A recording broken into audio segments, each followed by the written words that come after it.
it's Kira and welcome to another video. Today I thought it would be really fun to share some book recommendations based on some of the wonderful characters from Gilmore Girls. As we all know, I love Gilmore Girls. It is just the best TV show in the world, in my opinion. I love it so much, and that is no secret. I'd probably go so far as to say I'm a little bit obsessed with it because it is just so wonderful and makes me so happy. And so I've shared quite a few Gilmore Girls videos over the last few months and I've been loving it. Everything from seeing how many of the books on the Rory Gilmore reading list I've read to actually trying to be like Rory Gilmore for a day. I've done an eating like Gilmore Girls video and of course reading like Gilmore Girls. And so I thought it would be really fun to look at the books on my shelves and try and match them up to some of the Gilmore Girls characters.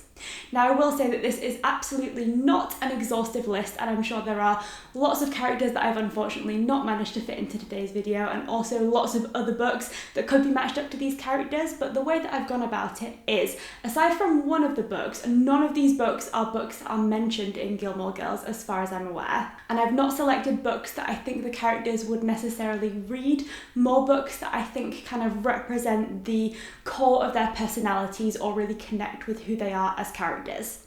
And so it's just a bit of fun, but it made me happy because it's been a little while since I last shared a Gilmore Girls video, and I thought it was about time to get back into it. So without further ado, I believe I've selected 10 characters and I have lots of books to talk about. So let's jump into the books I think you should read if you're a fan of these Gilmore Girls characters. So naturally, it does make sense to start with the three main characters, our Gilmore Girls, and I feel like they're all three so important to this show. We of course have Lorelai, Rory and Emily, and I feel like they all sort of add so much to the show and they really are just central. Obviously, that's what the show is called. But if you had to narrow it down, I'm sure we could all agree that the main character of the show is probably the one, the only Lorelai Gilmore. And the book that I've picked to represent Lorelai is A Sky Painted Gold by Laura Wood. This is actually a book that I only read this summer and I thought it was incredible. This is a young adult historical fiction which is set in the 1920s in a small little seaside town in Cornwall. And I really feel like you could draw a lot of parallels between the main character in this book, Lou, and Lorelai. Although I'd say that their stories are somewhat reversed, there are so many parallels to be drawn between these two characters, in my opinion at least. So Lou is a character who comes from a really big, boisterous, happy family, but they're not necessarily very well off. And Lou is kind of left feeling like she's not necessarily very fulfilled by the prospect of simply getting married, settling down into life in the village, and then that just being it and not really going after her ambitions. And then, as luck would have it, one summer, just after her sister gets married, a group of very wealthy young people come into town because they own the manor house of the village. The manor house is kind of set aside from everything else, but somehow Lou manages to get an invite into one of their parties, and after that she is kind of pulled into this new circle that is so different from anything that she's used to at home, and she kind of starts to lose touch with her roots and starts to lose touch with everything that she's kind of come from, and starts to, I guess, reject where she's come from and I guess the expectations that have been set out for her by her family and by society, and instead starts to explore this new way of life that is sort of opened up to her by meeting these people that are so much wealthier than her and that just have a completely different lifestyle. And so it doesn't take a genius to really guess why I'm picking this one for Lorelai. I feel like just in terms of how these characters are portrayed, Lou and Lorelai are both big characters who are very sort of steadfast and stubborn and set in their own personal ideas about what they want to do, and they don't necessarily respond very well to sort of being told by other people what path they should have to follow. And very similarly to Lou, Lorelai is also a character who, when we find out her backstory, it turns out that she really rejected that concept of settling down and just living in the society and the lifestyle that her parents had set out for her and the lifestyle that they led. And although Lou's family, which is obviously very large and not very wealthy, is very different from the Gilmores, who are a pretty small family and are very wealthy, I feel like this core concept of these two main characters, these two young girls, Girls, rejecting that idea of having to follow in your parents' footsteps and do what they set out for you is very, very similar. And I feel like there is definitely a reversal in the sense that Lou, who doesn't come from money, kind of is lured in by this prospect of being around wealthy people and all of the opportunities that could open up for her, whereas Lorelai is someone who does come from money and therefore kind of rejects that and decides that she would actually much rather be less well off but have worked for everything herself and have earned everything and kind of worked her way up. And I feel like there's a definite reversal in these two characters. And there are also other characters in this book, some of the wealthy characters, who I think definitely share some of those similarities with Lorelai as well, in the sense that they kind of explore how wealth doesn't necessarily equate to happiness. And then again, at their core, I feel like whilst Lorelai and Lou both kind of reject what maybe society would expect them to do, there is definitely a sense of care and love still between all of the family members, and it's kind of a gradual coming to terms with and acceptance of the fact that people can still care about each other and love each other without necessarily all having to follow the same path or have the same ambitions. And so I feel like there are so many different similarities between this book and Lorelai's character, and I feel like if you're interested in Lorelai's backstory, which we obviously find out about in Gilmore Girls, then a book like this would really appeal to you. And then moving on to my personal favourite female character from Gilmore Girls, we have the wonderful Rory Gilmore. And I actually picked 2 books for Rory because I just couldn't narrow it down between these two, and I feel like they both kind of apply to maybe different parts of her personality. So the first one is actually the only book that I've picked today that is also on the Rory Gilmore reading list, and that book is Sense and Sensibility by Jane Austen. This is a Jane Austen novel which focuses on 2 protagonists. We have sisters Eleanor and Marianne, and they are both really close but very, very different, and each one of them represents either sense or sensibility. From my understanding of it, obviously these 2 words now have kind of changed in meaning, and they both would kind of mean the same thing in modern English, I think. But in this book, I believe that sense represents Eleanor, who is kind of the rational, logical, more like level-headed sister, whereas sensibility represents Marianne, who is the romantic, airy-fairy, looking at life through a rose-tinted lens type sister. And I feel like as we see Rory developing throughout Gilmore Girls, she could definitely be seen as someone who represents both sides of the sisters that we see in this book. I say for the most part, Rory represents sense because she is quite an old soul. She is definitely very mature for her age. She's really focused and driven and goal-oriented and really wants to sort of achieve things and recognises that she has to put work in to do that and doesn't necessarily think the opportunities will just come her way regardless of whether she works for them. However, she's also someone who from the age of like, I think 3 it says in the TV show, has wanted to go to Harvard, and I feel like we see this very sort of youthful naivety in Rory in the sense that she is just so focused on this childhood goal, and there are certain times where she kind of has to check in with herself and really think about whether that's actually what she wants to do. And I think it's something that we see later on in the TV show as well, as she starts to pursue journalism more seriously. We kind of see this sort of fact that she's had this goal since she was a child, and it's almost like someone who has decided that they were going to become a vet when they were like 4, and they haven't really put any further thought into it. They just figured that was what they were going to do. And I think we really see that sort of meeting of sense with sensibility in Rory, because she is so hardworking and so driven, and yet she also hasn't really put that much effort necessarily into thinking about whether or not she's actually suited to the career path that she wants to take. And I feel like that's something that kind of is explored a lot more in the additional series that we got, A Year in the Life, because, well, I won't go into it because I don't want to spoil it if anyone hasn't seen it, but essentially I feel like Rory is someone who kind of flips between sense and sensibility, and for the most part she really is a really focused, driven and mature character. But then we also see these little glimmers of maybe being a little bit more naive, a little bit more sort of youthful and actually in touch with the age that she actually is. And I feel like she's just a character who is a little bit complex, I'd say, and represents lots of different things. And I feel like these 2 sisters have a lot of core similarities, but then in just their life view you see some differences, and I feel like they come across in Rory definitely.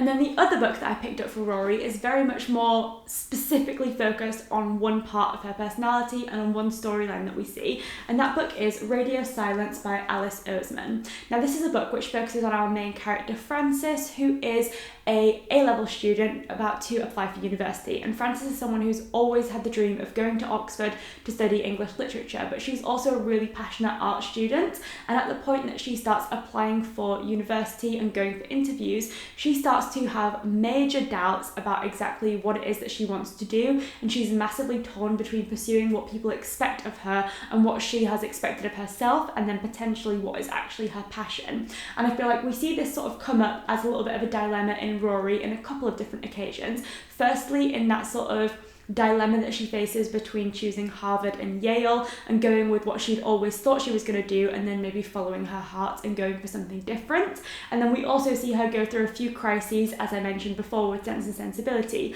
about whether she's picked the right career path and whether or not she's in a position to change things and which path she would want to go down. And we just see the kind of mental trauma and turmoil that she faces in sort of challenging what she had set for herself. And I feel like in Frances and in Rory, we see that there is an almost form of self-preservation and protection when you set yourself a goal and don't allow yourself to deviate from it, because that means that you can't fail because you have to achieve what you said you're going to achieve. And then when you start to allow little cracks to appear in those goals and in those foundations that you've set for your life, you almost open yourself up to the absolute complete unknown, which for these two very perfectionist, driven and academic characters is almost the worst thing that they could face. So I think it's so interesting to see those parallels between Frances's character that we see developing in Radio Silence and then definitely certain elements of Rory. And then moving on to the Gilmore Girls matriarch, we of course have Emily Gilmore, a formidable but absolutely wonderful character who is just hilarious and so amazing. I've actually recently been listening to the Gilmore Guys podcast as recommended to me by one of you, so a big thank you to Courtney who did recommend that podcast to me because I love it. But the two hosts of that podcast, Kevin and Demi, love Emily. And their appreciation of her as a character has really kind of transformed my view of her and has made me appreciate some of the little hilarious things that she does so much more. But Emily Gilmore, of the three Gilmore Girls, I would say is the most complex character, who is just so layered and so interesting. And so the book that I've picked for her is actually, now that I'm thinking about it, also possibly on the Gilmore Girls reading list. So we might have two Gilmore Girls reading list books here, but the book I'm talking about is Little Women by Louisa May Alcott. Now the reason I've picked this book is because in two of the sisters in particular, we have Jo and Amy. I feel like we see very stubborn characters who are constantly torn between what is their duty and what is expected of them, and also pursuing their passions. And we see these very difficult characters coming to head like blows with each other and butting heads quite a lot because of the fact that they're both so torn and struggling between their duty, what they think they should be doing, and also what they want to be doing, and trying to reconcile those two things. And I feel like that's something that we see come up with Emily's character time and time again. She's a character that builds up such a wall around herself and sort of focuses solely on duty, on expectation, on what people think of her. And so she is very cautious in the way that she behaves. But occasionally you see this wall kind of breaking down, and you see her maybe engaging in something that she finds a bit more fun, and maybe not caring quite as much about what people think about her. And you just see her slightly opening herself up or being a little bit more emotionally vulnerable. And I feel like you see these little glimmers of that, and then she puts the wall back up again. And I feel like that's something that we see within both Amy and Jo throughout these books, because I just feel like they are characters who are so proud and focused on what people think of them that they're often a little bit scared to sort of allow themselves to have emotions. And then I also felt like, because Emily is such a complex character, this book, which focuses on four sisters who love each other so much but are also so different from each other, is also really indicative of Emily as a character, because she is so multifaceted and has these different layers and maybe different parts of her personality that come out at different times. And I feel like these sisters also go through so much growth throughout this this book, and we see them gradually starting to reconcile their own personal desires and passions and what they want to do with what is expected of them, with what is right, and coming together to try and be happy in both fulfilling their duty and fulfilling their passions. And I feel like particularly towards the end of the Gilmore Girls A Year in the Life series, we see Emily having gone through a massive transformation, both in terms of her relationship with Lorelai and also just in terms of her relationship with herself, coming to terms with who she is, what she wants to do, who she wants to be, and whose opinions she really cares about, rather than focusing on who she thinks she could care about or should care about. And I feel like it's just a really interesting comparison because these characters are so complex, they go through so many changes, and they really are sort of struggling with morality, with societal expectation, and with passion, with being women. And I feel like because Emily is of a sort of social standing and potentially of a generation before the younger Gilmore Girls, we see her kind of on this edge of not quite being able to own her passions and her dreams and her desires, and instead kind of being anchored down by society's expectations and the view of the outside world. And we really see her challenging that as the series goes on. Next up we have who I would argue is the most important male character that we meet in Gilmore Girls, and that is of course Luke Danes, who is just such a core of the show. Aside from the three Gilmore Girls, I would say that Luke is probably the most important character in the show. He's just so central and such an interesting character. Again, going back to the Gilmore Guys podcast, you really realise that there isn't much to Luke at the beginning of the series. He's very much a closed book and kind of fulfills just that diner owner role, maybe having like a little bit of a banter with Lorelai, but not really having much else to him.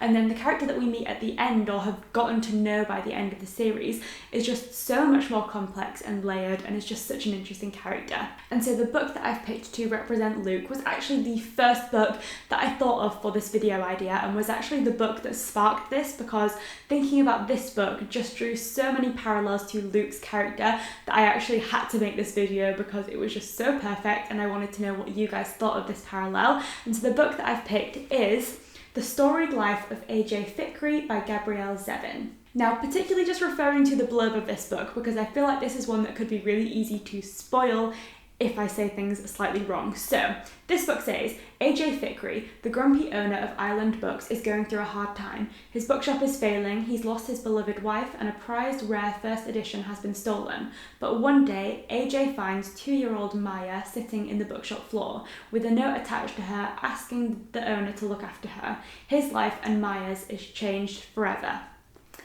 And so, essentially what happens in The Storied Life of A.J. Fikry is that we meet this really grumpy bookstore owner who lives in a small town, much like Stars Hollow, I guess, where it's a very close-knit community, and he is very much a lone wolf. He is a widow, so of course is dealing with grief, and then his world is shaken up one day because, like the blurb says, someone leaves a toddler in his bookshop and asks him to look after her, and that kind of starts a whole series of events in AJ's life that he never saw coming. And reading this book, I just feel like AJ and Luke are such similar characters because they're both really well-meaning and kind men who have really good hearts, but they're both so grumpy and like not very good tempered and just kind of want to keep themselves to themselves, don't really have time for anyone else. And yet there are certain people that they meet that kind of melt the ice around their heart and force them to become more human and kind of allow them to enjoy life again. And I feel like in the earlier parts of this series, we see this with Luke and Rory. He's definitely a father figure to Rory, and we see how him sort of interacting with her and caring for her and just being in that relationship with Rory and having the friendship and developing and caring about her as the rest of Stars Hollow does, kind of melts his, like I said, melts his icy heart and makes him a little bit more of a sort of kind, warm and approachable person. And then an even closer parallel is when we see Luke interact with and meet April in the later series of Gilmore Girls, because that completely transforms him as a character and really, really forces him to really assess his priorities, and everything that he's kind of stood for and thought was important is flipped on its head because this new person that comes into his life is so important and really does cause him to really change everything that he thought and things that were once important to him lose their importance because he has something far more important to focus his attention and his love on, and it kind of gives him that will to change and to be more outgoing and adventurous and warm and friendly because he finally has someone else to care about, someone that depends on him. And I feel like these similarities just make Luke and AJ so similar, and they're both such heartwarming characters to watch grow throughout either the book or the TV show, and it's really nice to see how those few special people can come into someone really grumpy's life and change them for the better.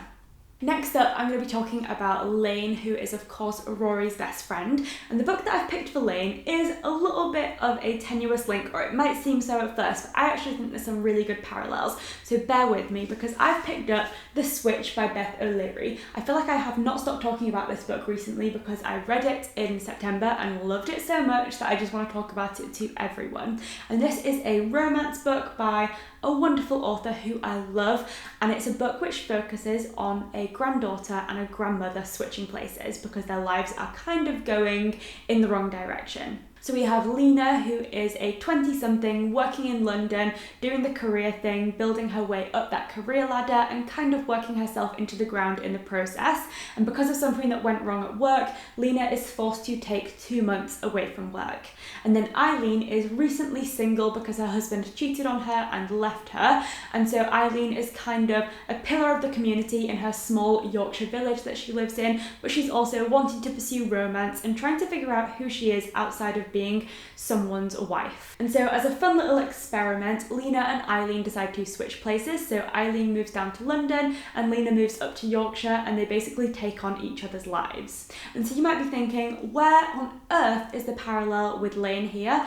But bear with me, because one of the things that actually caused Lena to have such an issue at work and to be working herself so much into the ground is because of the fact that she's dealing with grief because her older sister passed away after a battle with cancer, and she just hasn't been able to process that grief ever since it happened. And so whilst this is a dual perspective book and the two main characters that we focus on are Lena and Eileen, we also meet Lena's mum, Marion, who is also Eileen's daughter. And this is a book which I would say is very much at its core about female relationships and the way that these relationships really shape characters' lives. And Lena's mum is, like Lena, really struggling with her grief. It's obviously a terrible thing to have lost someone so important to you. Lena has obviously lost a sister, Marion has lost a daughter, Eileen has lost a granddaughter. So these women are all dealing with loss, and they're all dealing with it very differently, and they're both sort of struggling to come to terms with the fact that each of them is dealing with this very big event and this big amount of grief in different ways,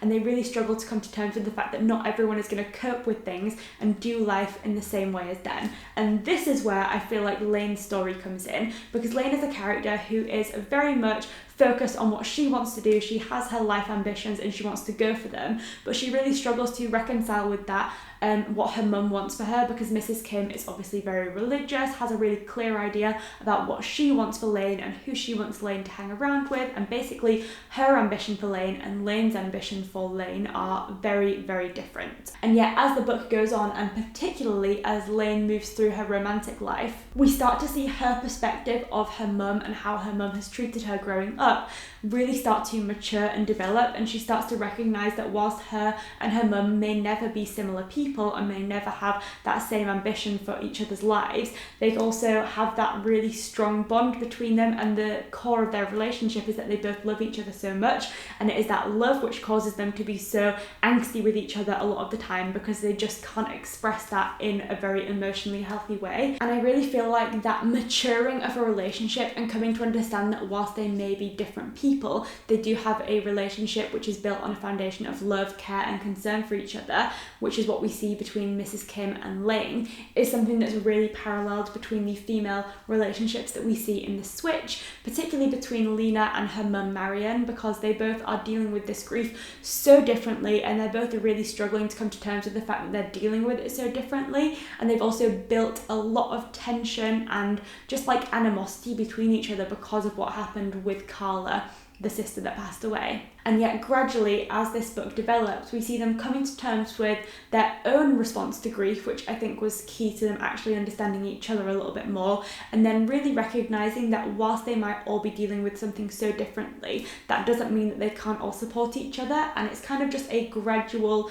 thawing of this tension and frost that had been sort of built up between these relationships. And I really do feel like this gradual coming to terms with the fact that people can be different and still care about each other is something that we definitely see in Lane's character as she gradually matures and comes to terms with a worldview that's different from her own, and is something that we also see in this book. So if Mrs. Kim and Lane's relationship interests you, and seeing that development of how they come to understand each other a little bit better is something that appeals to you about Gilmore Girls, then I definitely think The Switch would be a book that you would enjoy.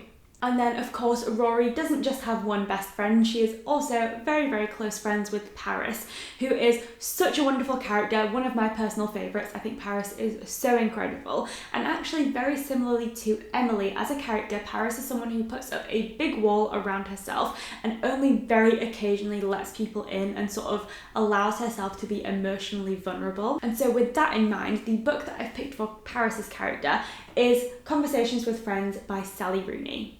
Now this is a book which focuses on our main character Frances, and I realise I've actually had 2 books with main characters called Frances because the Radio Silence book also has a main character called Frances, but Frances in this book is a character who I think you could draw a lot of parallels with Paris in.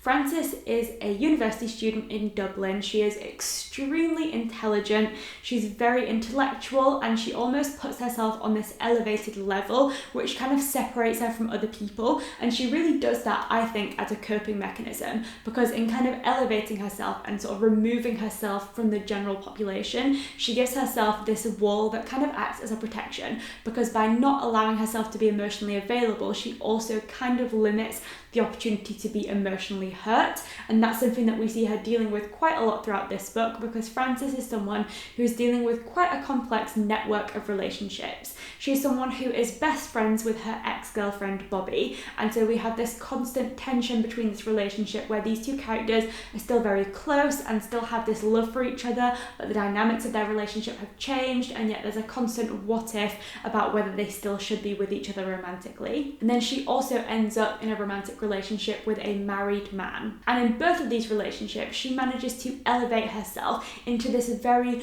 cool, calm and collected character who is just kind of in it for fun, doesn't really care one way or another whether the relationship works out, but that really couldn't be further from the truth about how she actually feels about these relationships. And she actually really cares very deeply about the people she's in relationships with and how the relationship goes, but she just simply cannot find words to put that into the world. She cannot bring herself to admit her feelings and to allow herself to be vulnerable. And so over time we see that gradually sort of ruining her relationships because she can't allow herself to be truly present in them. And I feel like Paris is a character who desperately at her core wants to be loved and accepted, and yet she struggles so intensely with being emotional, with separating her intellectual self from her emotional self and just allowing herself to be vulnerable and open and upfront in relationships. And we obviously see that causing issues in some of the relationships that she has, because her inability to be emotionally open obviously leads to insecurities, and those insecurities eventually affect quite a few of her relationships. And so I feel like Frances and Paris are two characters who are obviously so intelligent, so strong, so intellectual, but are very emotionally unintelligent, and we see them kind of having to come to terms with that emotional unintelligence throughout the rest of their stories. Obviously Paris in the TV show and Frances in this book, and we do gradually see them both coming out of the other side of this and recognizing that whilst emotional vulnerability does result in vulnerability, it does open you up to being hurt, it also opens you up to having much better relationships in the long run. And so we see these characters go on these incredible journeys, and I really do feel like Paris and Frances could be very similar characters. And I'm not sure they'd get on because they're both so intelligent and aloof that I'm not sure they'd ever be friends, but they're very similar. And then very briefly, seeing as I've talked in depth about all of Rory's best friends, we might as well talk about Suki, who is of course Lorelai's best friend. Now I really struggled to think of a good book for Suki, so I've actually picked the only non-fiction book that is in this list, and that book is Eat Up by Ruby Tango. Now, Suki is of course a chef, and I feel like her love of food is really at the core of her personality. Same here, I love food so much and it is just so important. And this book is a book which delves into the fact that food is intertwined with everything. Food is connected to your life in so many ways, whether that is based on your connection with the people you're eating with your cultural connection with food, how you're feeling emotionally. All of those other things affect food, and it's impossible to separate your relationship with food with your relationship with everything else going on. And I feel like because Suki really expresses herself through food and uses food as a love language, this is a book which really does explore how food is so important to us in our personalities and how much of an effect it really can have. So if, like me, you're a big foodie and if you like Suki, you'll definitely find this book interesting. It does have some recipes in it, but it is actually more of a sort of like autobiographical type of book where Ruby Tando kind of delves into her relationship with food, some of the different experiences she's had, and also exploring it in more of that sort of like cultural and scientific way that really explores how food is so connected to our lives. And then we're on the home stretch, so I'm sure you can guess the next 3 characters I'm going to be talking about. They're quite important to the series and also are quite divisive because who you like best is definitely important. I know who my favourite is, but I'd be interested to know yours. And the characters I'm talking about are, of course, Rory's 3 boyfriends, Dean, Jess and Logan. So first up we have Dean, Rory's first boyfriend, who she starts going out with when she's 16, so very much a young love type of story. And the book that I've picked to represent Dean, but really it's more of a book that I think represents Dean and Rory's relationship, is After I Do by Taylor Jenkins Reid. Now, this is a book which focuses on our 2 main characters, Lauren and Ryan, who are college sweethearts and had the most wonderful relationship. They fell in love in college and basically got married and have lived happily ever since, except for the fact that several years later, they have very much lost the spark in their relationship. So they decide to take a break for a year where they're not allowed to talk to each other, and they're basically using that year to basically see, before fully diving into getting a divorce, whether or not they can reconnect with why they loved each other in the first place. And so the reason why I've picked this one for Dean and for Rory and Dean's relationship is because I feel like, obviously, as high school sweethearts, as we see them getting together when they're only 16, there are obviously a lot of similarities between that honeymoon period where you have this incredible relationship, you're young, what could go wrong? And then gradually, as they get older and things start to change, various life circumstances differ and their relationship alters sort of considerably. We see Rory and Dean go through so many different relationship stages, and we see them sort of recognizing that your relationship might still have love at its core, but that as you change as people, your relationship is inevitably going to change as well. And I feel like the sort of circumstance that we see between Lauren and Ryan as they realize that they have changed as people and that them changing as people has impacted their relationship is something that we really see paralleled between Rory and Dean, particularly because, like I said, their relationships go through so many stages and we see them constantly moving in and out of each other's lives and sort of trying to hold on to that core connection that brought them together in the first place, but maybe recognizing that sometimes when you change so much as individual people, your relationship isn't necessarily going to work as it once did. And yet there is so much love and sort of care for each other that is at the core of both of the relationships that we see in both Rory and Dean and in After I Do. And I just feel like there can be so many similarities about how love can change as people develop and whether or not you can ever sort of get back that young love that you once had. Next up, we have my personal favourite of Rory's boyfriends, Jess. And like I said earlier, Rory is my favourite female character from Gilmore Girls, and Jess is, without a doubt, my favourite male character. And I would go so far as to say just my favourite character in general. The seasons that Jess is in are just chef's kiss. Absolutely incredible. And he is also a character who I think ages so incredibly well and actually becomes better and better as the series goes on. And the book that I've picked for Jess is actually one that I wasn't thinking about, and then when I saw it on my shelves, I just suddenly had this flash of a vision that I just felt like connected this book with Jess's character, and that book is Strange the Dreamer by Lani Taylor.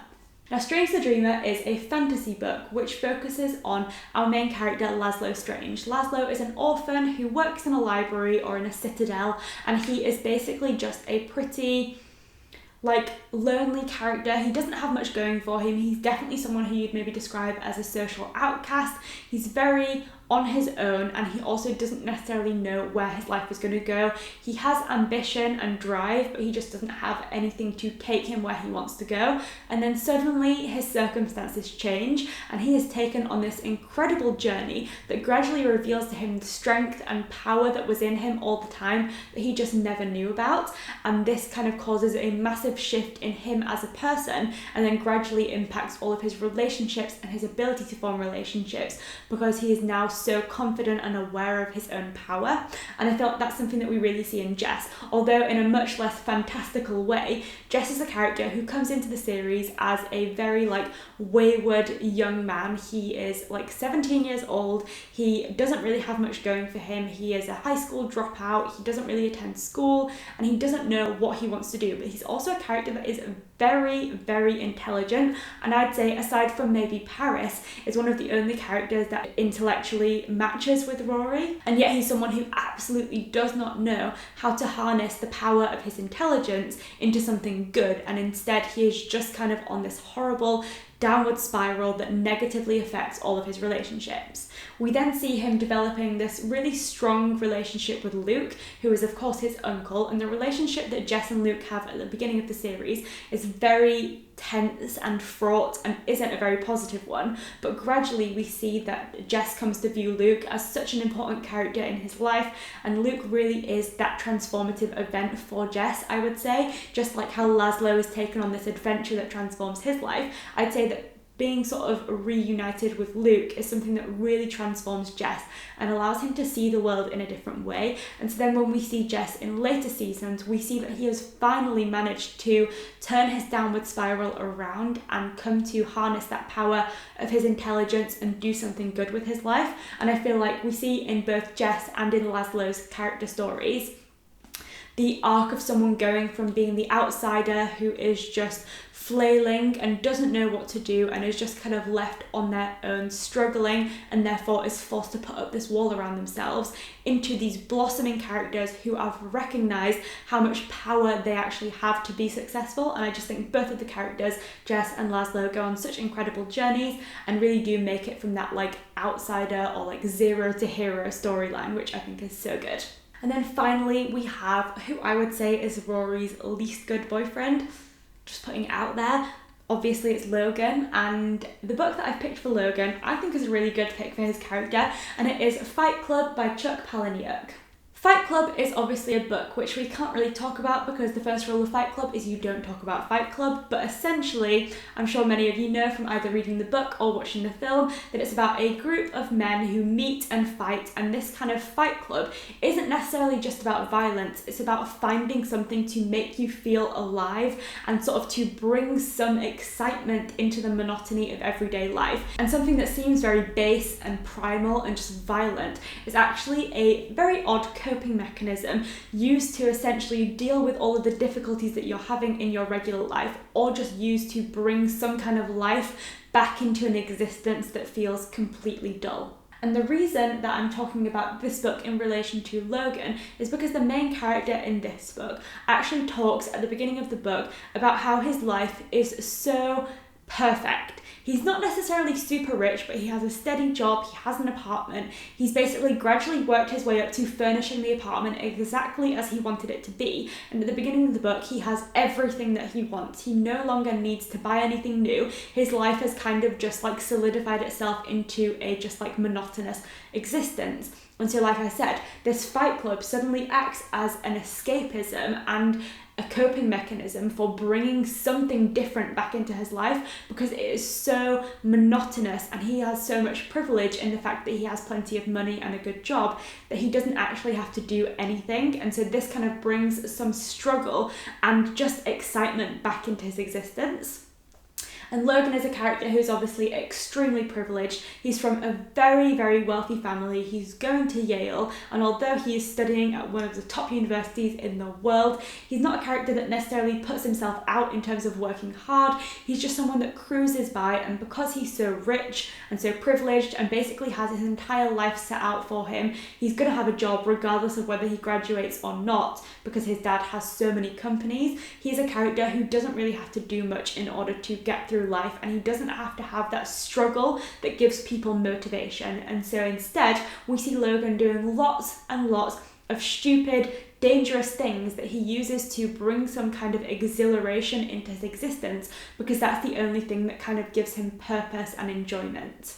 And so Logan is a member of a club called the Life and Death Brigade, who are all about these crazy stunts, and this is a club of people who are all very, very rich, very privileged, and likely haven't got very much to do with their time, and so instead fill it with doing very strange, dangerous, and just expensive and outrageous activities because they can, basically, and doing those activities is the only thing that kind of gives them any purpose. And so I feel like Fight Club, although is very different than what happens in the Life and Death Brigade, the kind of purposes of these two clubs and the reasons that people engage in them could be quite similar, and definitely sort of comes down to the root of why Logan behaves in the way that he does. So there we have it. We have 11 books for 10 Gilmore Girls characters, and I had such a fun time picking out the key parts of all of the characters' personalities and seeing which books I thought fit best with them. But like I said at the beginning of this video, that was absolutely not an exhaustive list, and there are so many other books that I think could match with those characters, as well as other characters that I didn't even manage to talk about. So if you have other characters that you think particularly match up to a good book, definitely let me know, or if you would pick a different book for any of the characters that I mentioned, I'd love to know that as well. I really hope you enjoyed hearing which books I picked and hearing me talk about the characters, because honestly, as we all know by now, I could talk about Gilmore Girls all day long. So thank you so much for watching, and I'll see you next time.